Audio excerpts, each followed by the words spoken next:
So, who here knows our guest, Joseph Peterson? Woohoo! So, what have you read? Just throw them out here. Everything on Esoteric Archives. Right? Oberon. Oberon. Anybody have Oberon? Yes. Right? Oberon is awesome. The True Grimoire. Yeah. One of my first books that we wrote. So I guess we best know him as the guru in charge of Esoteric Archives.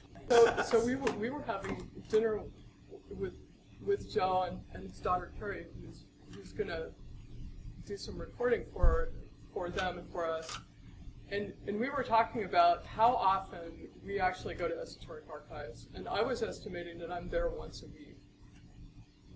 You too, right? Yep. I recommend it at least once a week. Yeah. What's Esoteric Archives? Oh yeah, what's Esoteric Archives? Well, I started accumulating texts that I was interested in, starting with Giordano Bruno and John Dee texts, and books that were of interest to them, and decided to put it on the website. And just started accumulating more and more texts that way. And it's worth noting that his annotations on Esoteric Archives have as much or more info than a lot of the grimoires and esoteric books that are available in the market today. I think that I've learned more about the comparisons between manuscripts that you do in the notes side. It's one of the more valuable pieces of your work, I think. Oh, thank you. And if you haven't been there, you have to, as soon as you go home, go visit. I find it useful myself, and when I search something and find out more information about it, I'll update it on the website, because then I can find it next time you see it as well. So it's your personal library. It is. It really. I do it for my own selfish purposes. Well, thank you for sharing it. And we love it. So I think that's enough. Why don't you take it away? All right, Thank you well, for coming. Thank you very much, and thank everybody for coming here tonight and letting me talk about some of my favorite subjects. And I want to thank Leaping Laughter for the hospitality. Very much appreciated. So I probably have more material than I can cover, so I probably am going to breeze through some of it. But feel free to stop me, ask questions, slow down, so we can focus on things that you're interested in. I did want to talk a little bit about the journey that took me to this particular publication, because I thought it was interesting. I'm sure everyone else will be. It's not exactly a Dan Brown story, but kind of interesting. So, Secrets of Solomon is the title I gave this book. The actual source text has various titles in the manuscripts, but mostly it's Claviculas Salomonis de Secretis, the little key of Solomon concerning the secrets. And rather than put all that on the title page, I actually had that on the title page for a while, took it off. But I simplified it and revised it a bunch of times, and never exactly happy with the title, but that's where it ended up. Ars Forbid Madar is another term that's used in the text that it refers to itself as, so that's another title that I've used variously or that you might see. What is Forbidden Harm? It's one of the spirits that delivered the secrets.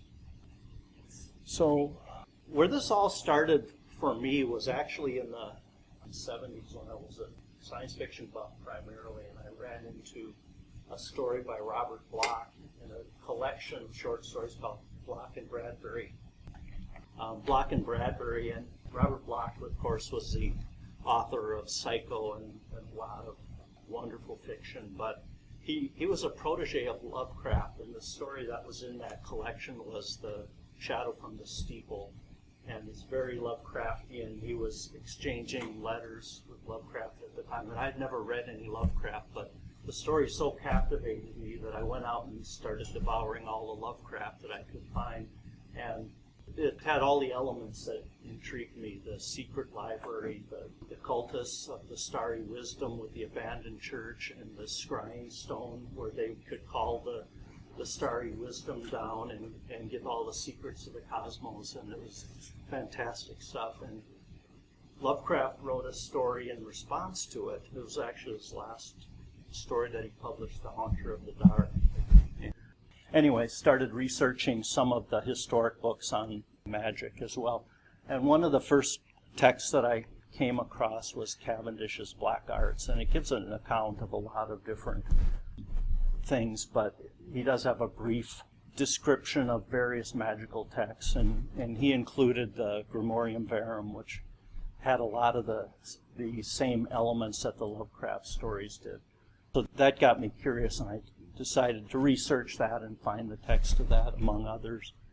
But some of the things about the Grimorium Verum, part of its appeal, I think, it has sinister elements. I mean, clearly the names of the devil, the chief devils, are well known. So it has, that's one thing that catches everyone's attention right away. But it also has intentionally obscured some of the text, and it says that it does this and scatters throughout the text different secrets.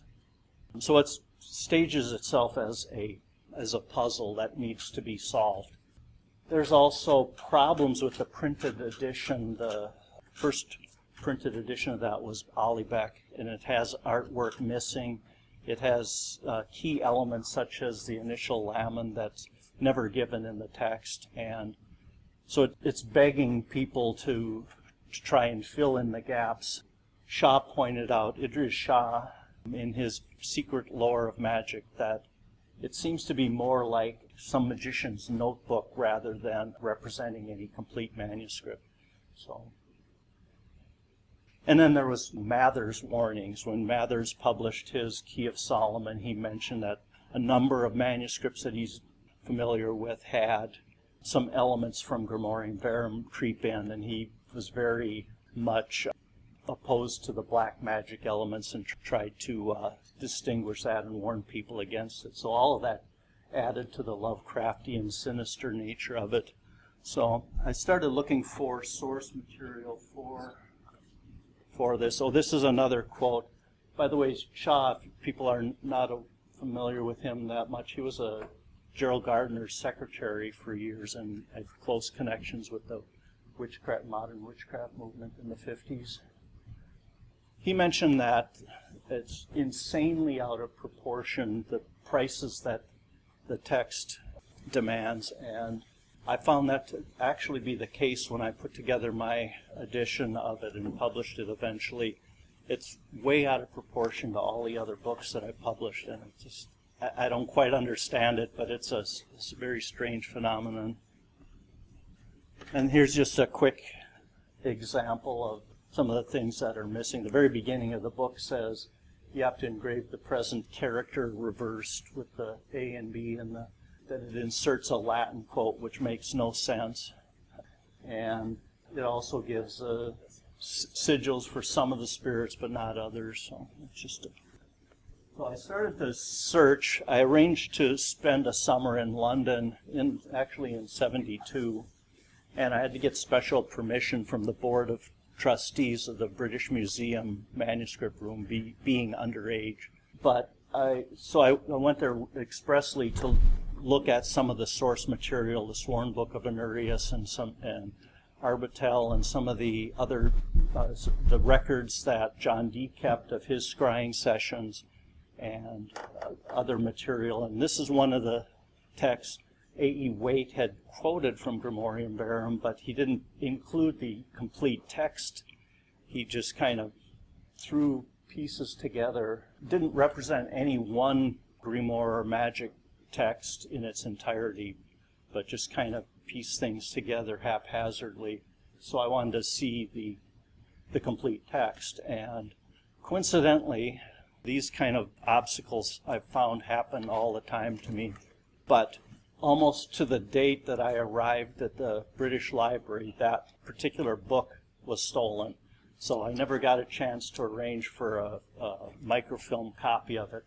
at that point I did get the Italian editions, and I did later track it down, obviously. And those that have seen my printed edition, one of the key texts of Grimorium Verum is the Simon Blokel, who was a prolific publisher of grimoires and other chapbooks sometime later, and really was probably more influential than anyone else in this respect, because he published these cheap little chapbooks that got distributed everywhere, and you'll find them in Spanish South America and throughout the world, and have influenced a lot of different traditions. But when I started to compare Blokel with Alibeck and the others, it became apparent that Blokel basically was innovating to try and compensate for problems with the original text.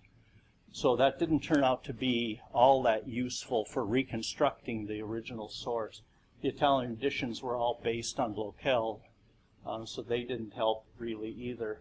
And it was really when I was researching Arbitel at the University of Wisconsin in Madison that I had the first real breakthrough. They had a 2-volume set of Kiesewetters' book on Faust, Faust in der Geschichte und Tradition, and going through that, he starts quoting from various magic manuscripts, and it immediately, the first one that he was quoting, it immediately became apparent to me that this was the Latin equivalent of the beginning of Grimorium Verum, so this is an important manuscript if I could track this down. So Kiesewetter, in turn, was quoting it and had gotten it from Adelung. And this is an example, this is a scan from Kiesewetter's Faust, Volume 2, and you can see he mentions Adelung on the first line there, and some of the text in Latin refers to the character of Sigambach and the 3 chief demons, in the name of God Expranor and all that. So I immediately had to find a copy of Adelung, and they happen to have a complete set there in the Duveen collection, University of Wisconsin.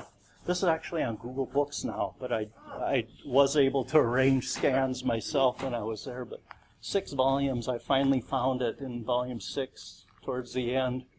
Geschichte der menschlichen Narrheit, the history of human folly. He was a pioneer in psychiatry, of all things. But anyway, he has a total of 7 pages of this manuscript that he quotes. So it has quite a lot of the text in Latin. Very intriguing, and more importantly, it allowed me to get some search terms that I could find. I didn't have any luck at that time finding it at the University of Leipzig or Dresden where he had worked, but subsequently both of them turned up to have manuscripts. And then the next real breakthrough was this Polish manuscript in 2013. Seems like it was longer ago than that, but it was relatively recently. University of Poland in Warsaw, or the State University of Poland in Warsaw, scanned in a number of their magic manuscripts, and this one turned out to be the exact same text that I'd been searching for. So it was very exciting. I transcribed the entire thing and put it on the Esoteric Archives website, and it's still there with some footnotes. But here finally is the mysterious missing Laman that hadn't seen in the first time. The Leipzig manuscript turned out to be much shorter. It's skipping a lot of material, but you can see it actually skips almost all of the drawings, including the initial Laman, but does have some valuable readings on it. Before you move away from that, can I ask a question? Yes. What do you make of the fact that here we have 2 manuscripts that are handwritten, and then there was the previous one that is printed? Is that just two methods of transmission, or? I'm not sure I understand the question. Well, I think it's interesting. You know, we all know that before the invention of the printing press, people were copying things by hand all the time. But it's interesting that here it's going the other way, apparently. So there are things that are happening around the same time period that are being transmitted both through printed means and through copied means. Mm-hmm. Well, I think that's a good point. I think the manuscripts had diverged quite a bit by the time that Adelung saw the copy that he was quoting from. Mm-hmm. But I still don't understand or have nearly a complete picture of the manuscript tradition, and transmission tradition. Most of these manuscripts were though copied by hand. Mm-hmm. So, yes. Maybe in answer to your question, Art, right up before the invention of the printing press, there was typesetters. People would assemble blocks of letters, and you could assemble these and do a printed page, but it was a lot slower. It was laborious. I've read stories about this before the invention of the printing press. They actually set something like that up, so you could have stuff that was printed, but it took a long time to put something together to print an actual page out, unless you were gonna, you know what I mean? Yep. And they did actually have wood block charts and stuff that would have magic text on them that they would sell at like fairs and different things. So, Quick question. Yes. Is that the seal of Scirlin? let me defer that question to later. Okay. No.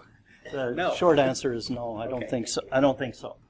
Problem with both of these manuscripts, I mentioned the Leipzig manuscript has almost no diagrams in it. The Polish manuscript is missing a bunch of them too. So unfortunately, it's not a complete manuscript in that respect. So I had to keep looking.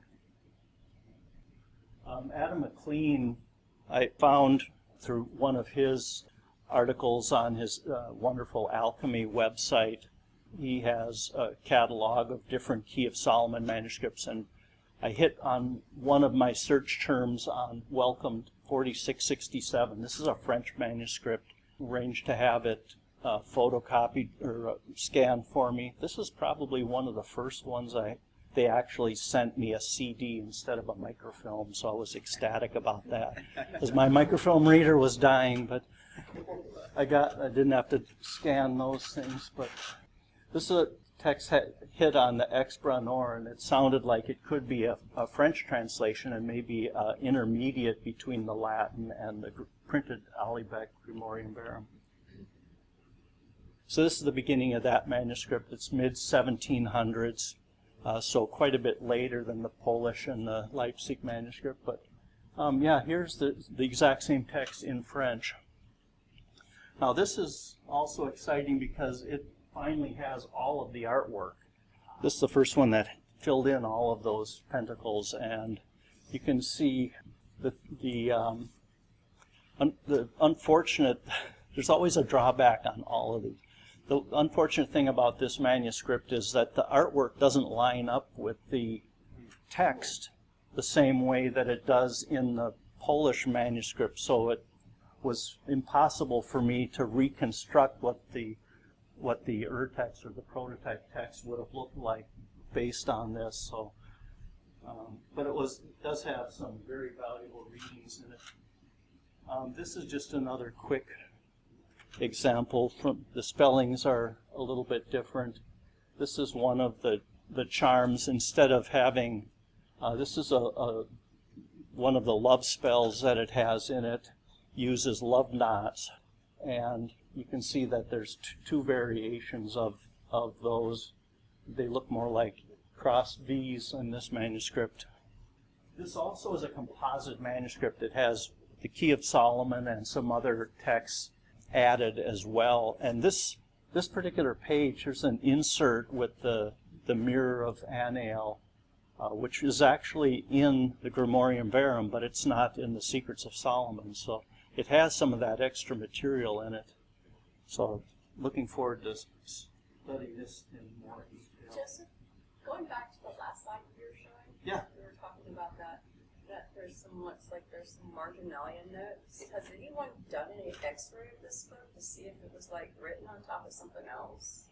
I think this is just the fact that Oh, okay. it's crunched to, yeah, it's 2 pages that are side by side, but okay. it has the margin of the other page. Yeah, it's kind of misleading. Okay. Because I have seen that happen. So Oh, yeah. that they actually are writing on top of another book, and it ends up being just as interesting. Yeah. Art? Is there a question? No. The next breakthrough I had was this. I found a catalog of Gerald Gardner's library that someone had scanned in, and it hit on the term De Clavicula de Secretis. So I surmise that this could possibly be another manuscript of this Secrets of Solomon. It took me over a year to track down who the actual owners were, but it turns out that when Gerald Gardner, people aren't familiar with him, he's a key figure in the modern witchcraft movement and arguably the founder of modern Wicca, but he had bequeathed his artifacts and manuscripts, libraries, and everything to one of his high priestesses, this Monique Wilson. And I'm sure he wanted it all kept intact, but she and her husband almost immediately sold it off to Ripley's, believe it or not. Not exactly sure what their intent was, but they left it in a closet in boxes for years. As a matter of fact, we were in Cleveland, and there is Buckland's Museum. Yep. And the guy that owns it actually went through Ripley's, believe it or not, to get Gerald Gardner's broom. His little witchy broom thing. I don't know what that's called. Okay, a besom. Yeah, besom, yeah. And it's hanging up in there in Cleveland. I'd love to go there. You That'd be should go, fun. you'll love it. Road trip. We'll help you. Definitely. So this collection was eventually sold off to the founders of the Wiccan Church of Canada, who was Richard James and Tamara James that founded that. And they're up in Toronto. I was able to get in contact with them finally and arrange. They were very gracious. It allowed me to go up there with all my scanning equipment and set it up on their dining room table, and took 2 days to photocopy or to scan the entire manuscript in and just to talk with them. They're fascinating people. I did get a chance to sit in on one of the rituals that Tamara presided over, and it was very inspirational. So that's a wonderful experience. But this particular manuscript is one I'm sure I'll be studying for quite a while. It's another composite manuscript, so it has the Secrets of Solomon and some other texts added. And this is me with Richard James in his house. This is the James house. I had to include a slide of that because they live in such a cool old place. But this is I always think of it as the witch house, like the Lovecraftian dreams in the witch house. But they have this shrine with the decorated skulls and different photos of departed ones that are part of their practice. And there's a ton of interesting manuscripts that were in this library, Gerald Gardner's library. Incidentally, they said that they had paid Ripley's for the entire collection. They had a catalog of what was in the collection. They never received all of the stuff. They did fortunately receive most of it, and they received a lot of the ritual artifacts, including his Book of Shadows and other things, and this Secrets of Solomon manuscript was there. But there's a couple of other this is a ritual book on the notebook on the left that was one of a number of, I think, 6 of them that he had. But too short a time up there. This particular manuscript, I don't want to spend the whole time on it, but it is, as I said, it's a compendium, so it has texts in it, some of which parallel the Summa Sacra Magica. It has a clavicula. It's all separately paginated, so it's clear that it was a separate text at that time. It has the duodecim canderia, which is an old Solomonic magic text with 12 pentacles. Curiously, a lot of the Secrets of Solomon text was slightly reworded. I don't understand why it didn't change the meaning hardly at all, like he changed the Latin et for ac, which both mean and, changed deus to dominus in some cases and things like that, but I don't know why, but it was just slightly reworded, and there were enough differences that I didn't try and catalog all of them in my edition, but it did have a lot of valuable readings that were not in the other texts. Gardner likely got it from Gerald York. York was a key confidant, chief disciple of Crowley towards the end of his life. As most of you probably know, an AA member, and Crowley put them in touch. He asked him to specifically for York to give him a copy of the Equinox.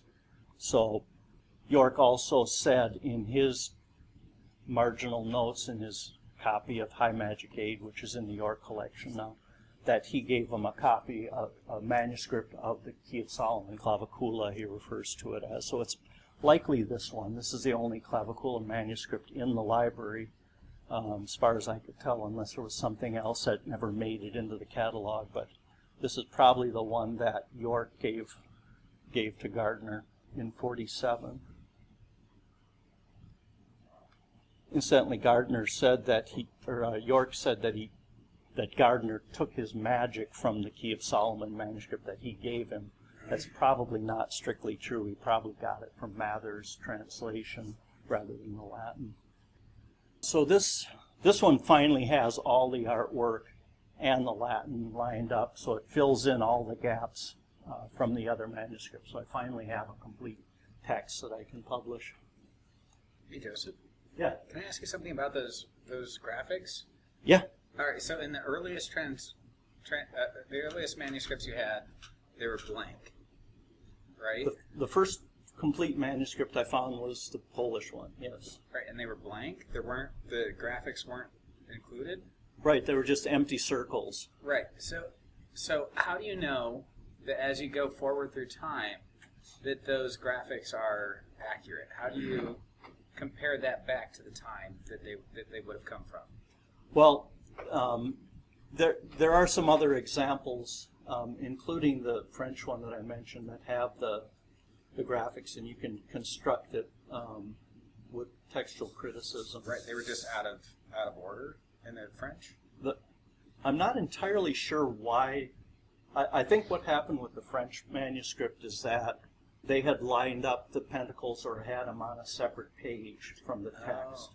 Yeah, and this is actually a problem with the Polish manuscript too, is that some of the sigils don't line up and they kind of mix elements of one with the spirit from another one.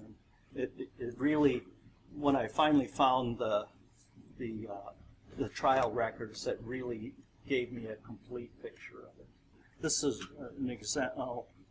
The Key of Solomon, I'll skip over that. Form for Cornifer. This is still part of that same manuscript. So I'll talk about the archive of the Venetian Inquisition. So Dr. Barbaretto published a text called In the Room of Circles. And this is actually it right here, Nella Stanza dei Circoli, where he talks about magic texts and trial records. He did his dissertation on the trial records from the Venetian Inquisition in the ASV Archivio, and came across a quote in here that seemed to point to yet another manuscript of this, which turned out to be the best manuscript of them all in a lot of ways. This is a very cool place, and I believe that they're in the process of digitizing their whole collection too. So, quick summary, the of the Room of Circles. It's about multiple trials and records, not just the one manuscript or the witches or magicians that I'm interested in here.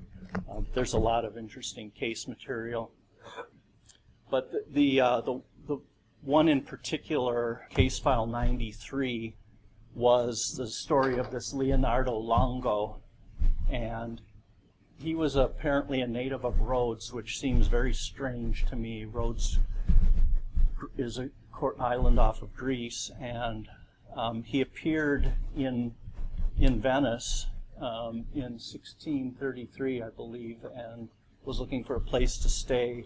He had close ties with the Spanish ambassador for some reason. He dressed in Spanish attire, carried a guitar with him, and was supposedly from Rhodes. So it seems kind of strange, but he also claimed that he was a Dominican friar, and that's what the trial records record him as.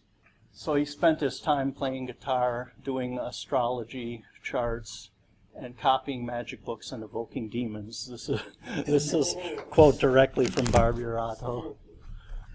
So he stayed with this Francesco Viola, who was a tailor in Venice, and Pietro Rinaldi was another one of the co-conspirators that was named in the trial. He was the tailor that sold his shop to Viola, and Pietro had quite a background in magic as well. And one of the interesting things, I made it quote him directly, this network of relationships was extremely wide. For example, Rinaldi was also linked to the noble by a relationship of a magical collaboration. So they also, he gives the case of a skull, a particular divination method that Pietro was involved in, where they needed to secure a skull. And this is very much like, I don't know if everyone has seen the podcast that was done, ItalianFolkMagic.com, on the ancestor traditions in Italian folk magic that Mallory Boudois recently recorded, but that's very reminiscent of what Barburato describes in this. So they found a particular old woman that had confidences and had qualified to do some of these things by virtue of the fact that she had recited 1,000 De Profundis prayers and some other things like that. But they eventually arranged to get the skull, but it had nothing to do with this particular book. But it's just they all had magic backgrounds and were all associated with each other, and it was very interesting to see how widespread this was in Italy at the time. They also brought in these Jewish magicians to help with various parts of the magic that they were doing together, this collaboration, Moses Maestro and this Isaac Zacuto, and they were asked to help with the pronunciation and interpretation of some of the Hebrew and etc. And they had their own stories too that were recorded in the trial records. So very interesting. I mentioned there's other cases in here. Dr. Stephen Skinner mentions the case of Laura Malapiero in his book on techniques of Solomonic magic that were one of the case records. That's also very interesting. So this is the actual case file. It's almost 1,000 pages of. A lot of it is very dense Italian, and many of them are 2-page scans, so it's well over 1,000 pages of material to digest. So I have to really commend Dr. Barburato. Incidentally, I ordered it was a very awkward process that I ordered the photocopies from the archivists, and they'd only talk to me in Italian. And I finally ordered all of the court documents 1 page at a time, scan, and they sent me, they never sent me the complete thing. It was missing quite a bit of material, actually, but Dr. Barbaretto and I were in correspondence at the time, and he sent me the complete text finally. So I have 2 copies of some of it, but at least I have the complete stuff now. Another thing that's was interesting to me, and I think scholars in general have seen a lot of material on recently, is physical evidence that this stuff was practiced. And I think there's abundant evidence of heavy use with some of the charms and some of the material that was confiscated from them by the Inquisition. As you can see, things were folded over and over and referred to, stained and torn. So this is the manuscript, finally, of the Secrets of Solomon. Has a thin cardboard cover. It's in a script, fairly easy to read. So the story of, a little bit more about their story. Apparently Longo was asked, because of his interest, to help heal Viola's wife, Maddalena, who was sick. So that was kind of the beginning of their magical collaboration. And there was a lot of different techniques and magics that they practiced that was recorded by witnesses in the trial records. The trial went on for over 3 years. There's quite extensive amount of documentation on it. Besides the healing, there was a thumbnail divination, which is in the Book of Oberon. There's a method for thumbnail divination. That goes back, I don't even know how far, at least ancient times. Is that the one with oil and lampblack then? Yes. That you have with a Black and shiny surface black on the shiny thumbnail with it. that. Yep, and they had 2 different children that they, the children of the collaborators or co-conspirators, as it were, that were asked to scry in the nails, and so they actually were called to witness by the Inquisition as well for their. But they would say, explain what the angels are telling them about the things the queries made. A lot of what they were doing was for gambling, and you'll see in the if you've seen the book that has a number of spirits that are supposed to help with gaming or gambling. They'll whisper in your ear what cards your opponent has at the table, that kind of thing. And then they did use it to try and find treasures. The Room of Circles was one of the things that was reported by eyewitnesses. I thought this was very interesting. One of the first witnesses that was called said that he was going by, I think, actually in the water, but he saw in the window that they were all congratulating themselves, and he was eavesdropping on these magicians congratulating themselves after the magical operation for healing.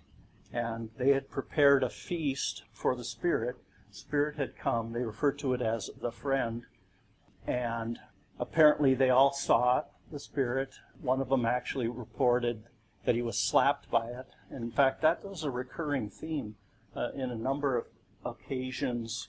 Apparently the spirit, the friend, would appear and slap them, or make itself known that way. But another interesting point was the fact that it seems to me likely that he incorporated his guitar accompaniment into some of the magic. And they did report that they saw the room had magic circles on the floor and could tell that they were burning incense and aromatic herbs. So this stuff was clearly being practiced, not just a theoretical. So this is a summary of the proceedings against Francesco Viola and Leonardo Longo and accomplices. This is the findings of the Inquisition.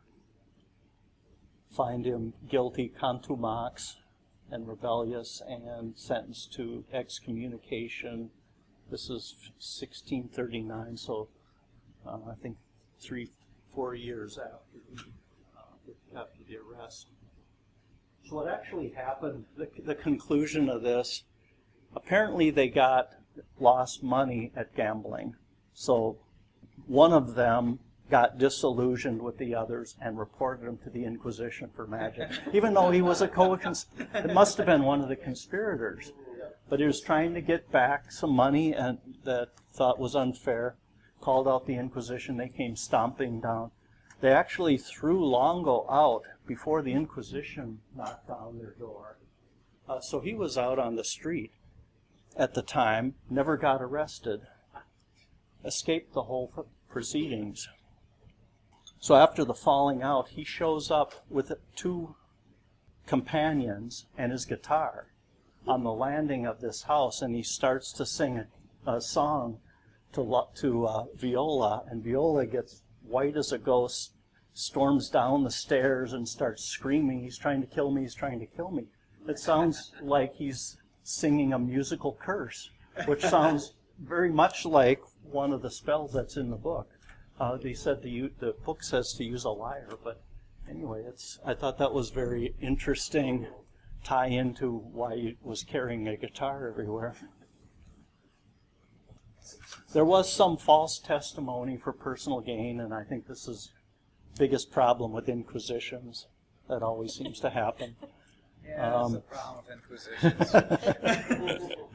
So their eventual sentencing, they all got prison time anywhere from a number of months to up to 5 years. I think Viola was in prison for 5 years as a result of the magic guilty of, and they pretty much all got pilloried too.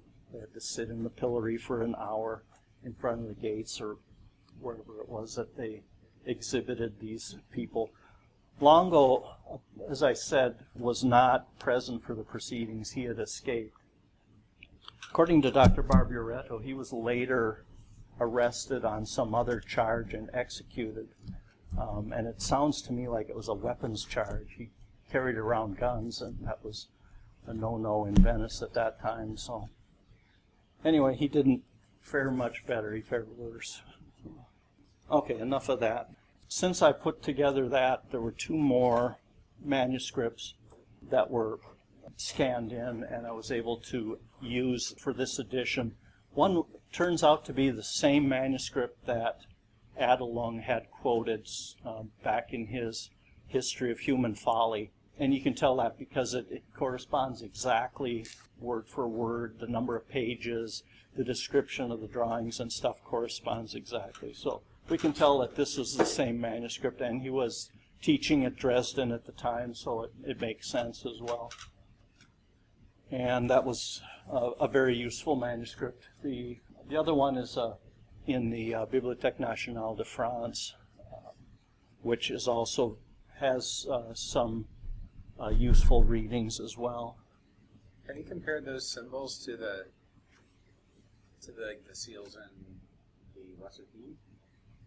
I have looked at comparing the Lesser Key. Yeah, I couldn't see any correspondence there. And there's some other collections of demon sigils too that I've compared and not seen any similarity. Some of Sacromagica has some, and there's I can't remember the name of the collection, but yeah, I haven't seen anything else that corresponds to these. So my edition, I was able to use all of the manuscripts to good purpose, I think, but it's based on the Venetian manuscript. So I include a transcription of the Venetian manuscript, and then if there was a correction that I thought was justified, I would put it in square brackets with an asterisk.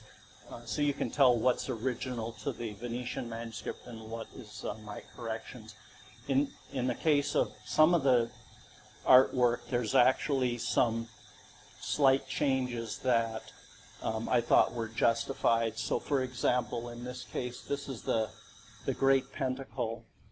In the Latin transcription, I have the Venetian artwork intact the way it's actually in the manuscript, and then in my version on the English translation, you'll see I added a a footnote to it saying that the tetragrammaton around the outside is not in the Venetian manuscript, but it's supported by a number of other manuscripts and likely in the source text, and the little glyph in the center too. So I have made some amendments to the artwork, but I've always, footnoted them and had the original so you can reconstruct it.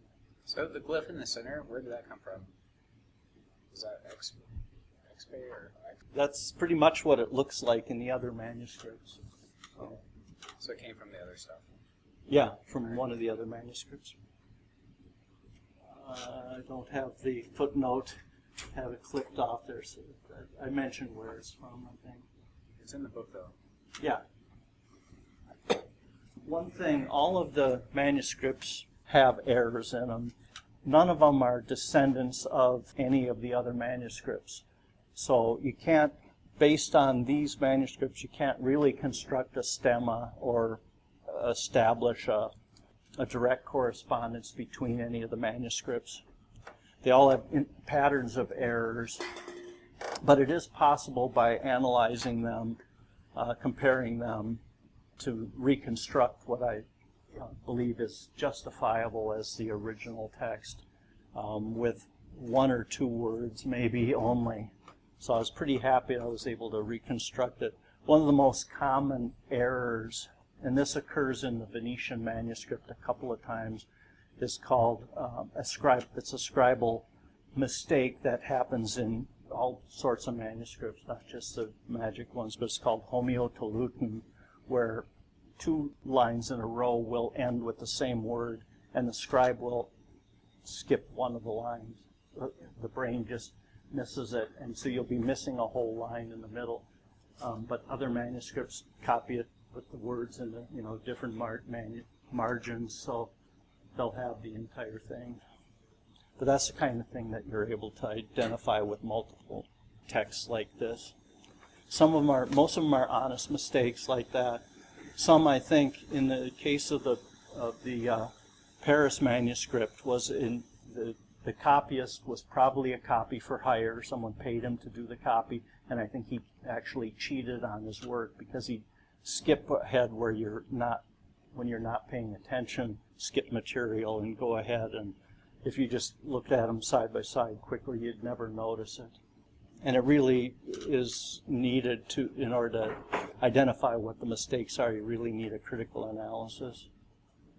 And I thought that this was important to point out from my perspective, at least, because there is so much material out there now, especially with the archives all being scanned digitally and stuff. You can go directly to this French manuscript, for example, and if you use that as the basis without comparing other texts or analyzing the misspellings and different things like that, you could easily be propagating a mistake or a problem. I have these two diagrams in my text, and these are, I know, are extremely confusing, but rather than a stemma, I was able to identify cases where two of the manuscripts have the correct reading and all the others disagree. So, for instance, in a number of places, the Leipzig manuscript and the Venice manuscript agree with each other. All the rest of the manuscripts have errors in them of various sorts. But there are also cases where the Warsaw and the Leipzig agree, would have the correct reading, and all the rest of them, including the Venice manuscript, have the wrong reading. So that's what I'm trying to convey with this. In a number of cases, the three manuscripts agree against the other four. So hopefully that wasn't too confusing.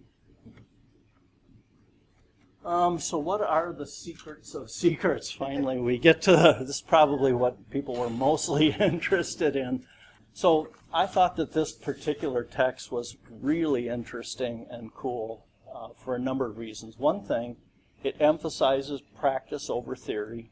It's specifically, one of the main techniques is consistent with magic practice widely, which is to use the names, especially the names of God, but it also uses this, it does use some of the widely accepted techniques. The lamen, as I mentioned, in this case is a bloodstone, preferably, although it can be written on parchment as well. And it has this form, and it's customized with the A and B corresponding to the letters of your first and last name. The actual secrets of the secrets are that the text doesn't come right out and give you all of the methods in one place. What it does is it gives you general prerequisites and then has a whole bunch of examples.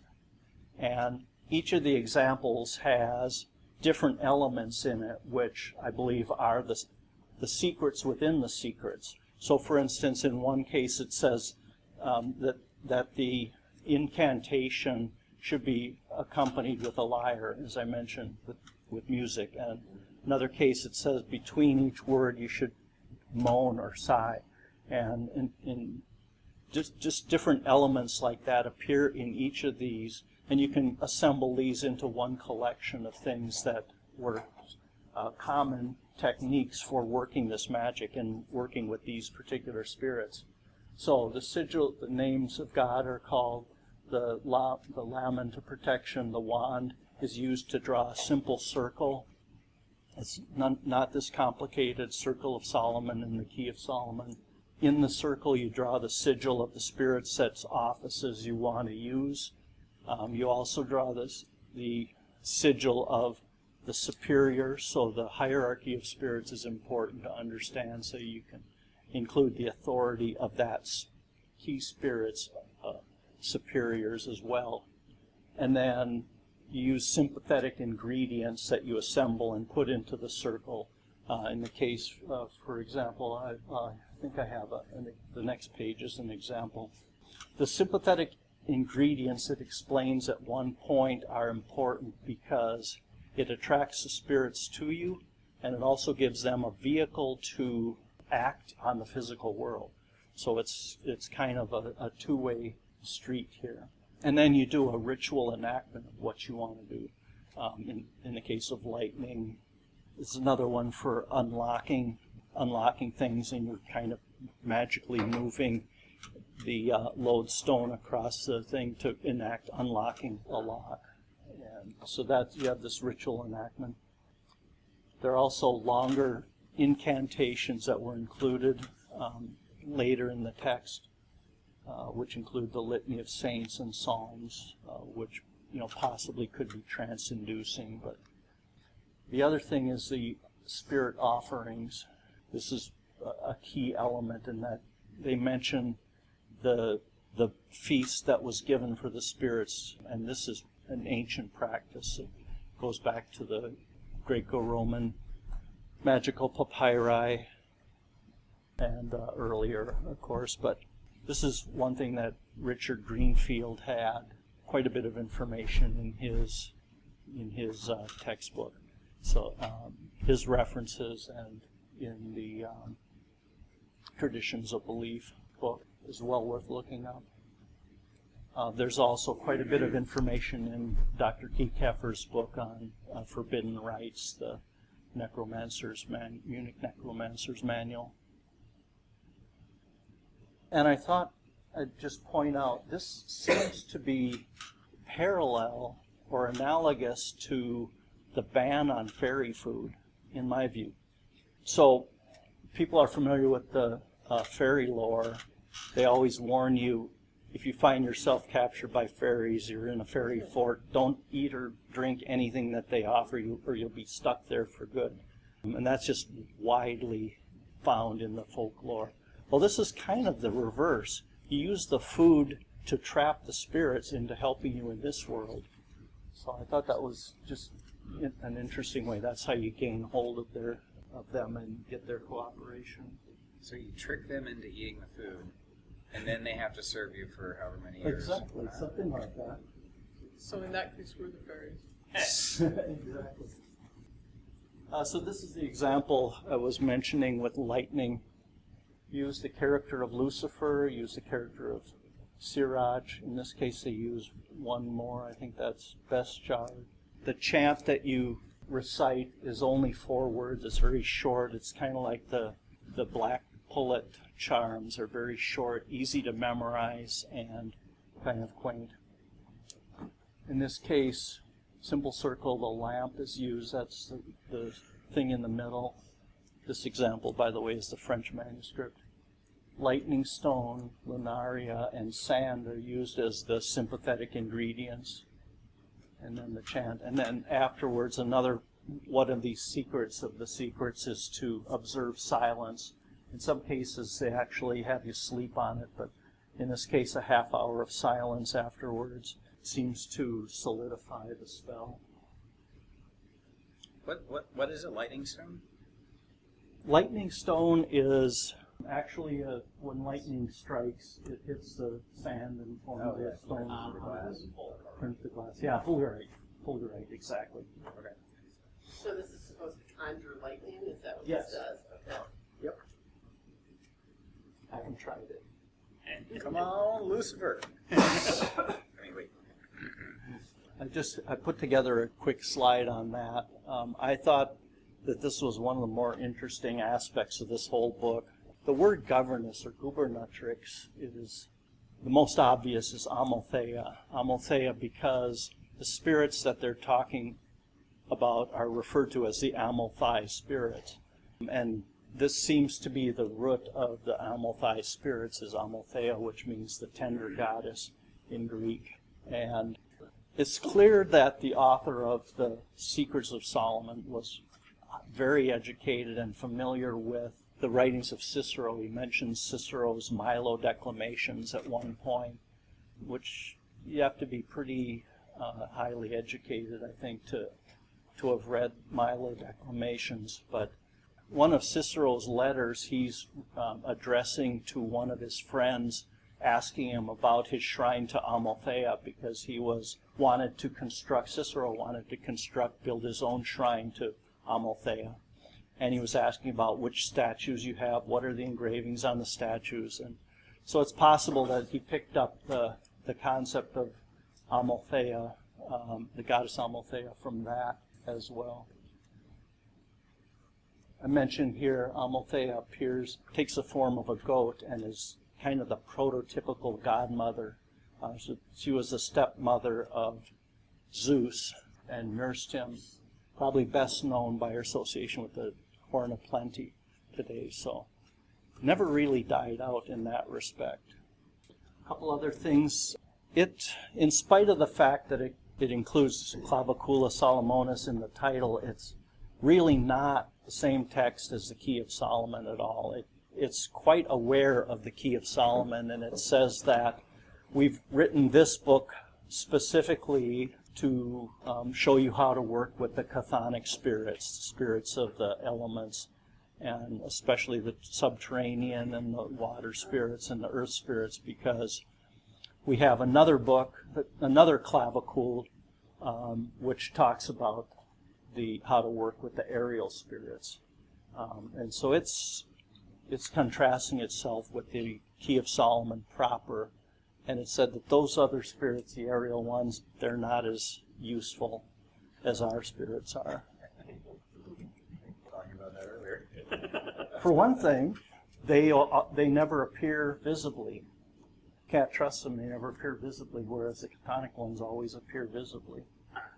So that was interesting.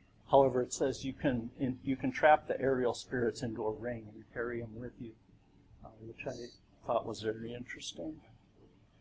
The book is gender inclusive, which is a surprise to me. Most of the magic texts seem to have a bias, and rarely or nowhere else have I seen in the grimoire tradition, at least, outside of Grimorium Verum, where it has specific directions for male and female practitioners.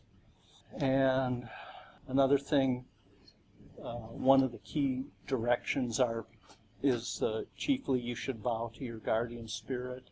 So the guardian spirit is a key element of here. And the last thing is the stone. The last book or part of this text is referred to as concerning the stone.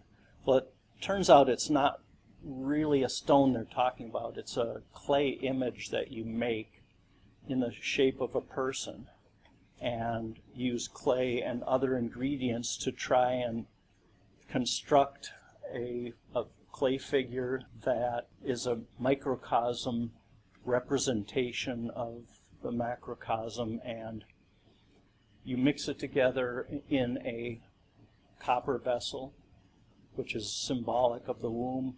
You birth it, you baptize it, you name it, and then it acts as some kind of intermediary for you. And it reminds me very much of the golem in the Jewish tradition, which I have to say is kind of a loose end for me. I've never studied the literature on that very much, but I think it'd be interesting to try and understand that better. Can I ask a question about the gender inclusivity? Yes. So that's super weird, right? I mean, most people didn't read, and for sure most women didn't read at this point. So if there's language in the grimoire that's gender inclusive, what women are they? What's the audience for that? Well, that's a good question. There were clearly a lot of female practitioners, some of which were probably educated in the convents, and there were quite a few female mystics, and for instance, that left writings.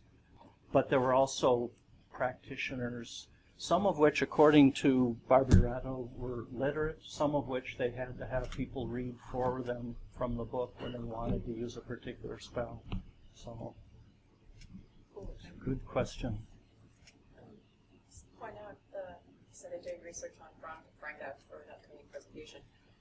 In her Inquisition trial forms, it also talks about books that she had and performed magic with other people to try and help get more clients interested in her and various other things. Sorry, what was her name? Veronica Franco. She was a courtesan and poet, very famous one in Venice. And said that she was actually Veronica Franco. She was caught up in some of this too. So apparently, owning a magic book was a typical thing for a courtesan to do if you were of such a high privilege. Also an alternative path to education. Yeah. Okay. Because you had access to the libraries if you were a courtesan, and that was the only one that were allowed in the library that we met as courtesans. So women would chiefly read if they were nobility or if they were clergy, right? I'm not sure of the history of literacy. It's a good question. I'm guessing. So it's It's very. possible from what I It's not just because you were noble didn't mean you could read if you were women. That was typically. Oh, I know how rare it was. Yeah, it's still pretty rare, but it's seemingly upper class courtesans had access to Venice's library. That was one of the perks of being a courtesan. Probably part of the training of actually being a courtesan. Yeah, because you you were have to be able to you're not converse in all just sorts of you're a subjects. professional in your own right as a woman, not Yeah. just Read poetry. yeah. A Scheherazade type figure. Yeah. Yeah, very interesting. I don't honestly know the whole case of Laura Malapiero that Dr. Barbaretto mentions in his book. She clearly had multiple magic texts, including multiple versions of the Key of Solomon. So I'm not sure where she learned to read. Okay, a couple other surprises. One thing else I thought that was curious about this is the spirits are said to be geographically distributed. This is quite clearly different from the older traditions where they were associated with the directions and the winds. The north wind would be the evil spirits that bring the winter, etc. Well, this, I think, is probably a result of the age of exploration where they realize that west doesn't mean the same thing if you're on the other hemisphere. So the spirits are distributed among Europe and Africa and the Americas, and so that was kind of weird. There's a lot of indications in here that the author was highly educated and refers to a number of medieval philosophical concepts and doctrines. In the 1600s, when these manuscripts mostly appear. There's quite a wide dispersal geographically, all the way from Poland down to Italy. And there's quite a few variations by that time also. So it was interesting that it got spread so quickly. And Dr. Barbaretto mentions that there was a very solid production chain in the monasteries where they would produce these, and certain monks would produce them like crazy and sell them. And so there's a big market, black market for this stuff. So I was surprised, but obviously you could transmit this stuff throughout Europe through the monasteries that way. Another surprise about this text in particular, I was expecting it to be like the Key of Solomon, where each manuscript is so different from each other. It seemed like everyone who copied it made changes for their own special interests. This one is pretty much consistent manuscript to manuscript, aside from a few minor errors and spelling differences and things like that. It hasn't really changed that much, in spite of being spread out so much. Apart from I mentioned Gerald Gardner's manuscript, where there's slight variations in the wording, which is really very minor. Another surprise is they don't appear to be familiar with the writings of Agrippa. They do appear to be familiar with Reuchlin and some of the other Italian Renaissance writers, but not Agrippa directly. Pseudo-Agrippa, certainly, but that was a bit of a surprise. Is this before or after D? This was this would be after D. So the geographical distribution of spirits could have been based on our exposure to D's 93 parts of the earth or whatever. Possibly. I mean, in theory. I don't know. Well, Agrippa, I think, was aware of that too, but so it was, fairly widely known by that time, by the 1600s, clearly. So back to the Grimorium Verum. It's clear when you compare this text, Grimorium Verum, to use the ecclesiastical Latin pronunciation, was not a sensationalized 19th century fabrication. I think part of the misconception of this is the fact that it was produced by the same publishers, namely Blokel, who did Grand Grimoire, Grimoire of Honorius, which to me seem like they were 19th century fabrications, just intended to sell copy and boost his catalog. But if you look at the earlier ones, this clearly drew on source texts that were practiced and logical and had their own traditions. So I think that the modern consensus, and Dr. Skinner and some of the others would have been maintaining that this is the case, but I think this adds further to that argument. It does have the missing figures. None of the secrets, but incidentally, one of the subtitles of Grimorium Verum is The Secret of Secrets. It seems to be reflecting what the Secrets of Solomon says, that it's embedding these secrets within the collection of secrets or charms, or spells rather. But Grimorium Verum doesn't have any of that. Instead, it substitutes other, or never had it, and inserts other spells from other methods. So it's kind of missing the secrets of secrets, that it's part of its whole concept. It also, for the second part, most of the instruments and methods in the second part of Grimorium Verum were based on the Key of Solomon proper, rather than the Secrets of Solomon, which has different designs for the knife and the circle. Grimorium Verum does have the same circle that it uses, but it never really describes. So, Secrets of Solomon has earlier forms of the names, and if you can see another manuscript which I hadn't talked about earlier, but Welcome 983 is kind of an intermediary between the Secrets of Solomon and Grimorium Verum, and it does fill in a lot of these and is kind of halfway between in the spellings and in some of the methods.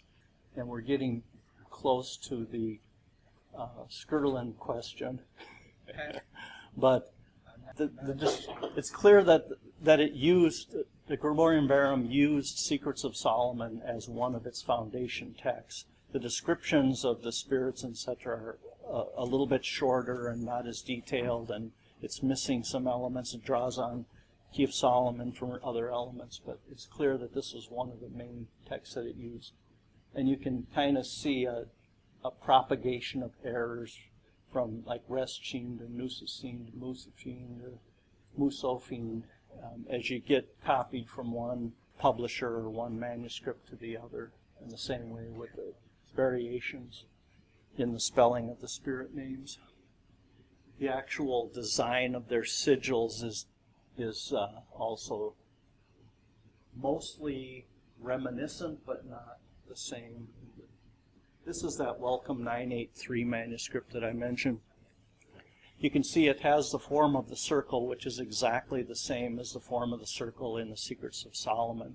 It also says on a separate page that along each of the sides of this square that you draw around the circle, you put these 4 characters, and that's the thing in the lower right. This is exactly the design of the magic circle in the Grimorium Verum. It has the square with the 4 characters in each of the corners. The one difference being the spelling of Adonai at the very beginning, in the very center circle. It's kind of garbled in the printed edition of Olivet. One thing that was not only alluded to in the printed book is the Arabic influence. One thing that seems to me clearly an Arabic influence is the association of Gog-Magog with invisibility. That's not found in any of the Jewish or Christian writings, but it's big in the folklore, in the Arabic folklore. Since I came out with the book, Alexander F., who I think some of you know, pointed out that this one charm in the text is quoting directly from the very beginning of the Quran, so it uses Arabic, at least in this one case.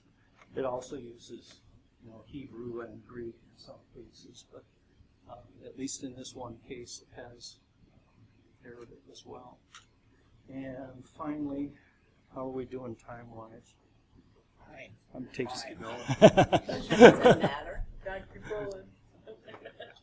Okay, a couple of loose ends. I mentioned I do have found some things like this, the one that Alexander pointed out.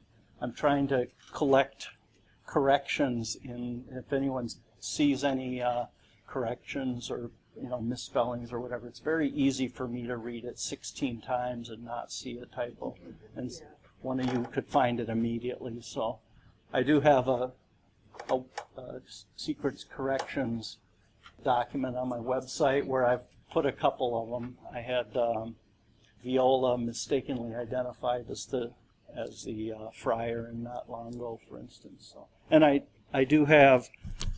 I printed the corrections off here. If people have copies of the book and they want the corrections to date, pick up one of these.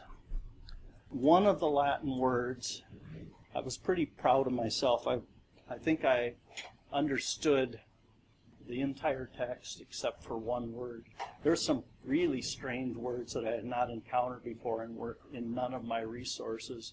But the one that I never was able to identify is Cantera, and it's in a list of apparently of venereal diseases or diseases in general. It's possible it was a non-venereal disease that was listed with others, but I never found an explanation of that. There was a fairly close match in Cancaro, which is an inflammation of the limb, but I did not put that in a footnote because it didn't seem close enough to read.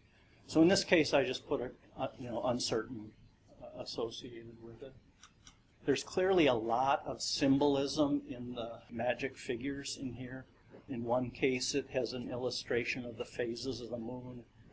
The Saturnian spirits toward the end have like a skull and gallows. A couple of them have what look like gallows, rain clouds, and things like that. So I think there's a lot of symbolism that I have not noticed and I haven't really pointed out in my in my text or my introduction, but I think that there's a lot more that could be learned from just studying the possible symbolism. I did not include the variations in all of the spirit names, because sometimes in the same page they'll spell it 2-3 different times, and it's very common to see multiple spellings, but I think I have the correct spelling. I have some of the main variants included in a separate index in the book, but if you want to see all of the different variations of the spellings, I put them out on a big spreadsheet on the website, so you can look at that. At one point it refers to when you're naming the stone or the little microcosmic image that you make, that you should name it according to the hour of the ruling spirit of that particular hour. Use that name for the image. Doesn't say anywhere in it what the names of the spirits of the hours are. There are lots of different places where you can find that, especially the heptameron, and that's probably what was intended. And some of the other manuscripts, including the Welcome manuscripts, 4667, has the names of the hours from heptameron in it, so that's probably what was intended, but I did not include that table of names in my edition. I mentioned that the magic words in some I have not studied to see if other parts of it could possibly be Arabic, and I don't know if there's any Arabic scholars in the audience, but that'd be a nice follow-up for somebody.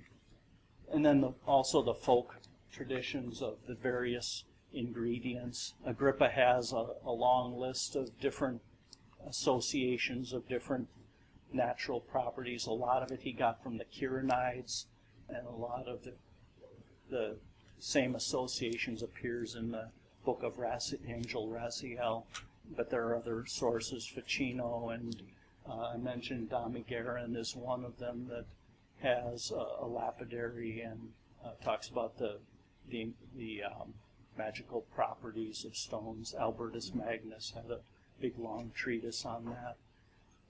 I didn't try and have a collection of that added to it. And then Scirlin. Yeah, about that. Scirlin doesn't appear anywhere in the text, which is very curious. It does appear in the Welcome 983 manuscript, though.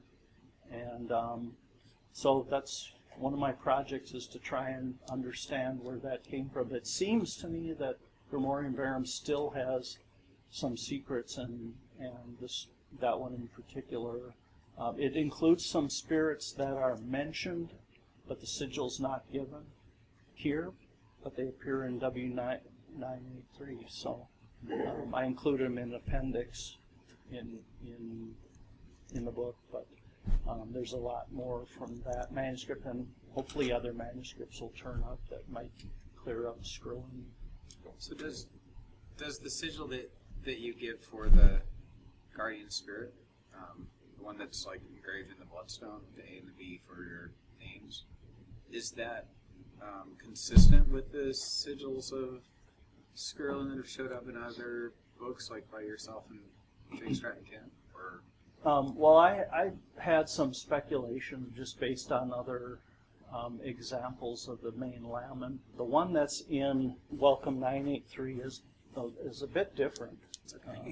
I might have a link to it on my website to that manuscript, but it has like a V in the middle, and it's a little bit different shape. It's kind of similar in design, though, to the main lamen, but instead of a square, it has a triangle in the middle. it looks familiar. I mean, that's all I can say. So. I think that's. Let's see, I have some references. Barbarato's Nella Stanza, Greenfield's Traditions of Belief, Kiekefer, Arthakis. Magical Treatise of Solomon has a lot of stuff in it, especially on offerings of spirits. I mentioned Skinner's Techniques of Solomonic Magic. He talks about Jake Stratton Kent, Mallory Voudoise, and Emma Wilby's book on cunning folk and familiar spirits has a lot of information I thought was very relevant to this whole folk practice of working directly with chthonic type spirits. Let's get these. Yeah, question? Okay. I was thinking of pictures and write all that down. Oh. I will hopefully be able to put together a slideshow with the narration to include all the same information, and I appreciate everybody's interest today. And Well, thank you very please much let me for know coming. if you have questions. Thank you.